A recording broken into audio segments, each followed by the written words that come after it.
Magandang araw pong muli sa inyo at welcome back dito sa ating panibagong video.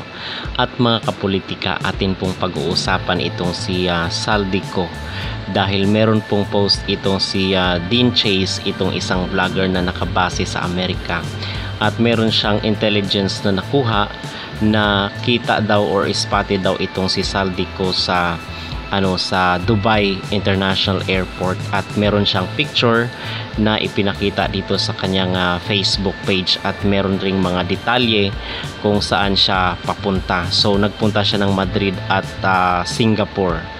So itong mga revelasyon, grabe kasi mga kapolitika yung revelasyon patungkol dito kay Saldico. At aside doon sa diba kahapon yung hearing sa Senado na bilyon-bilyon yung idinideliver sa kanya at nakasakay sa mga van. Okay, sabi doon sa testimonya ni Bryce Hernandez na nakasakay sa van yung mali-malitang pera, at yung tansya niya, yung kanyang estimation doon sa isang maleta ay nasa 50 million yung worth ng salapi na i-deliver doon sa bahay ni Saldico dito sa Pasig City. So nakakalula, grabe, hindi natin matake yung ganitong kalaking pera na napupunta lang sa isang tao. At aside pa dito ay di ba pinangalanan na rin siya ni Vince Dizon dito sa kanyang interview, ay nabanggit na rin yung mga private jets na pagmamayari ni Saldico. So nakalula mga kapolitika yung halaga ng kayamanan na nakulimbat ni Saldico mula sa taong bayan, mula sa Pilipino na nagkanda hirap-hirap dito dahil sa talamak na korupsyon talaga sa kasalukuyang administrasyon. At isa lang sa nakapagtataka ay bakit hindi mapauwi ng Pilipinas itong si Saldico, gayong bilyon-bilyon naman yung nakalaan sa mga intelligence fund.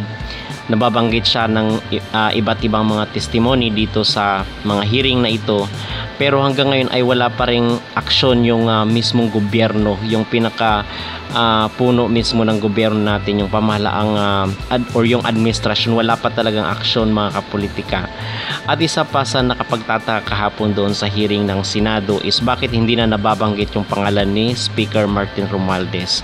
Kasi isipin nyo, napaka-imposible naman siguro kung bilyon-bilyon yung dumadaloy na pera papunta dito kay Saldico, and hindi aware yung gobyerno, hindi aware yung si speaker. Parang napaka-imposible naman nun mga kapolitika, at napaka-imposible na hindi ito alam ng kasalukuyang gobyerno. Okay, kasi tayo ay naniniwala na kaya lang naman ito sumabog dahil hinahanap na nga ng taong bayan yung mga flood control na ipinagmamalaki ni Marcos doon sa kanyang zona.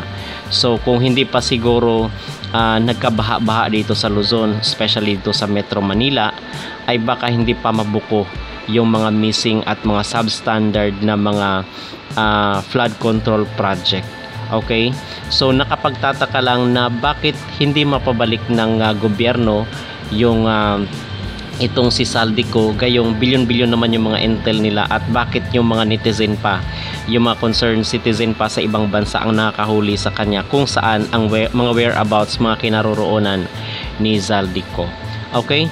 So yun mga kapolitika, ang ating update patungkol dito kay Saldico, na kung saan is nahuli nga siya dito sa airport sa Dubai, nakunan siya ng litrato at yung kanyang information, yung mga destination niya at kung saang bansa galing itong si Saldico. Kung kayo ang tatanungin mga kapolitika, kayo po ba ay satisfied dito sa mga effort na ginagawa ng administrasyon para mapanagot itong mga taong nangulimbat sa kaban ng bayan?